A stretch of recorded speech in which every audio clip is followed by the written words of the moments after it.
ಇನ್ನು ಬಹುದೊಡ್ಡ ವಲಯ ಅಂತಂದ್ರೆ ಅದು ಕಾರ್ಮಿಕ ವಲಯ. ಅಂದ್ರೆ ಸಣ್ಣ ಮತ್ತು ಮಧ್ಯಮ ವರ್ಗದಲ್ಲಿ ಕೆಲಸ ಮಾಡುವಂಥವರಾಗಿರಬಹುದು. ಈ ವಲಯದಲ್ಲಿರುವಂಥವ್ರಿಗೆ ಬಹುದೊಡ್ಡದಾಗಿ ಪೆಟ್ಟು ಕೊಟ್ಟಿದ್ದಂದ್ರೆ ಕೊರೋನಾ. ಅದರಿಂದ ಚೇತರಿಸಿಕೊಳ್ಳೋಕೆನೇ 2-3 ವರ್ಷಗಳು ಬೇಕಾಗಿದೆ ಈಗ.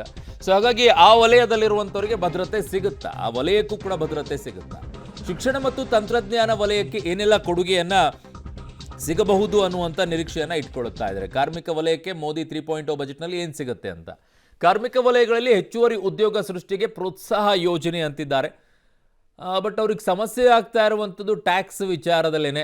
ಎಲ್ಲ ರೀತಿಯಲ್ಲೂ ಟ್ಯಾಕ್ಸನ್ನು ಕಟ್ಟಬೇಕು ನಾವು ಅನ್ನುವಂಥದ್ದು. ಒಂದು ಕಡೆಗೆ ಮೂಲಸೌಕರ್ಯ ವೆಚ್ಚದಲ್ಲಿ ಹೆಚ್ಚಳವನ್ನು ಮಾಡ್ತಾ ಇರುವಂಥದ್ದು. ಈಗ ಫಾರ್ ಎಕ್ಸಾಂಪಲ್ ಈ ಸಣ್ಣ ಮತ್ತು ಮಧ್ಯಮ ವಲಯದಲ್ಲಿರುವಂಥವ್ರು ಅವರು ದುಡಿಮೆ ಮಾಡುವಂಥ ದುಡಿಮೆಯಲ್ಲೂ ಕೂಡ ಟ್ಯಾಕ್ಸನ್ನು ಭರ್ಪೂರವಾಗಿ ಕಟ್ಟಬೇಕು. ಅದಾದ ನಂತರ ಅವರಿನ್ನೇನಾದರೂ ತಮ್ಮ ಮನೆ ಕಟ್ಕೊಳ್ಬೇಕು, ಇನ್ಯಾವುದೋ ವಿಚಾರದಲ್ಲಿ ಏನೋ ಮಾಡ್ಕೊಳ್ಬೇಕು ಅಂದ್ರೆ ಅದಕ್ಕೂ ಮತ್ತೆ ಟ್ಯಾಕ್ಸ್ ಕಟ್ಟಬೇಕು. ಅದರಲ್ಲಿ ಯಾವುದೇ ರೀತಿಯಾಗಿ ಇರೋದಿಲ್ಲ.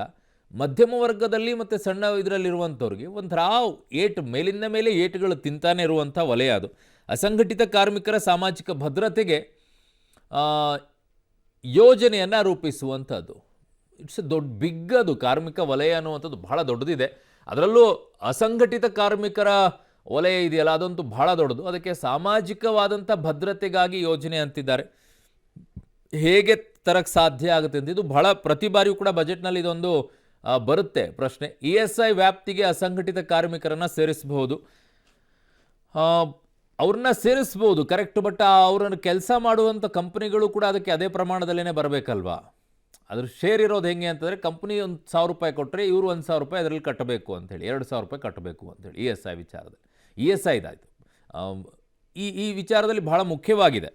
ಸೊ ಇನ್ನೊಂದು ಕಡೆಗೆ ಶಿಕ್ಷಣ ಮತ್ತು ತಂತ್ರಜ್ಞಾನದ ವಿಚಾರದಲ್ಲಿ ತರೋಣ.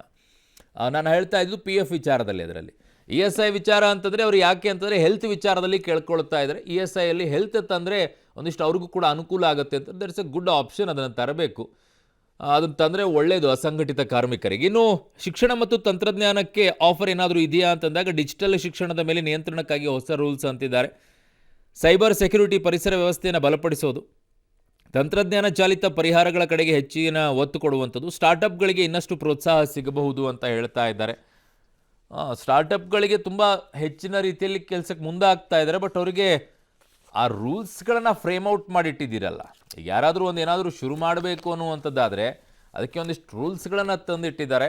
ಅದೇ ಬಹಳ ಡಿಫಿಕಲ್ಟ್, ತಲೆ ನೋವಾಗಿ ಹೋಗ್ಬಿಡುತ್ತೆ. ಏನಾದರೂ ಶುರು ಮಾಡಬೇಕು ಅಂಥೇಳಿ ಕೇಳುವಂಥ ಡಾಕ್ಯುಮೆಂಟ್ಸ್ಗಳೇ ಅರ್ಧ ತಲೆನೋವು ಆಗಿಬಿಡುತ್ತೆ. ಯಾಕಾದರೂ ಬೇಕು ಅಂಥೇಳಿ ಸುಮ್ಮನೆ ಹೋಗುವಂಥ ಪರಿಸ್ಥಿತಿಯಲ್ಲಿ ತುಂಬ ಯುವಕರಿದ್ದಾರೆ. ತುಂಬ ಯುವಕರು ಕೂಡ ಹೇಳಿದ್ದಾರೆ, ನಾವೇನೋ ಮಾಡಬೇಕು ಅಂತ ಇರ್ತೀವಿ ಸರ್ ಅಂಥೇಳಿ, ಬಟ್ ಅದಕ್ಕೆ ಎಕ್ಸ್ಪೀರಿಯನ್ಸ್ ಸರ್ಟಿಫಿಕೇಟು ಅದು ಬೇಕು ಅಂಥೇಳಿ. ಅವನು ಶುರು ಮಾಡೋದೇ ಸ್ಟಾರ್ಟಪ್ಪು ಅಂತಂದಮೇಲೆ ಅವನಿಗೆ ಎಕ್ಸ್ಪೀರಿಯನ್ಸ್ ಸರ್ಟಿಫಿಕೇಟ್ ಎಲ್ಲಿಂದ ತರ್ತಾನೆ?